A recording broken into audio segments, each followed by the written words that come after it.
Nō reira kei ngā manu ti ori o te wā o tapu nui a tāne tau mai anō rā ki te Karere.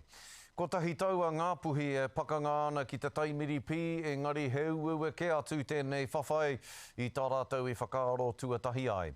Aha koa te whakapau kaha o etahi ki te whakakotahi i te iwi, i ngā rotonga ka wanatanga me ngā rōpū hapori auware ake. Hei tā ngata tauranga a ngā pirihimana kei te kaha tonu, te whakamahia o te pi, huri noa i te Tai Tokerau. Kia tahuri ake tātou kia Whatitiri Te Wake no te Ao Māori News. E ngā kaunui ana Elisa Brophy ki tōna kāinga kia kaikohe. You know, there's something about kaikoe that regardless of the negativity, the lights just still shine. There is amazing people in kaikoe and they have the same heart and same passion. Hei tāna he taone ngā kaunui, he taone hoki kua roa e noho ana me ngā tūkinotanga o te taimiripi.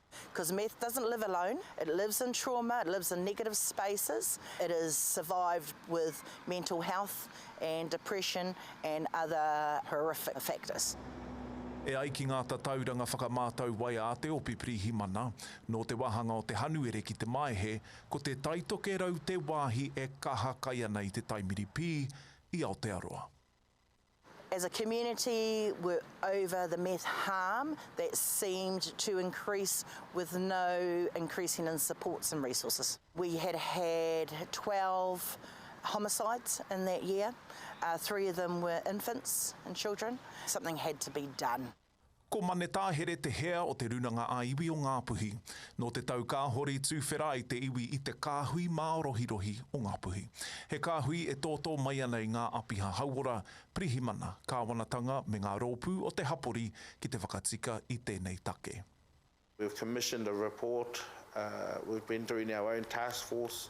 We know identified the gaps, which are not always new. We've come here with, for the last 12 months, solutions around what a community solution to this all looks like.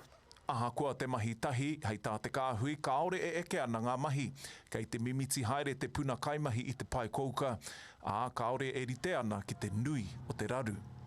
So that coupled with the mental health strategy, coupled with other things, that multi-dimensional approach, they need to come to iwi, they need to come to community, whānau hapu, and resource appropriately. It's not just all a police issue. E ai ki te kāwanatanga kua pai ake. No te wiki kāhori mea mai te minita e ki te ana i ngā hua o te whakararu i te ao hoko pi. We've got a long way to go, and I think it's the aroha of small communities, rural Māori communities. Engari mo te hunga kai te mura o te ahi i kaikohe, e whangatonu ana ngā urupare.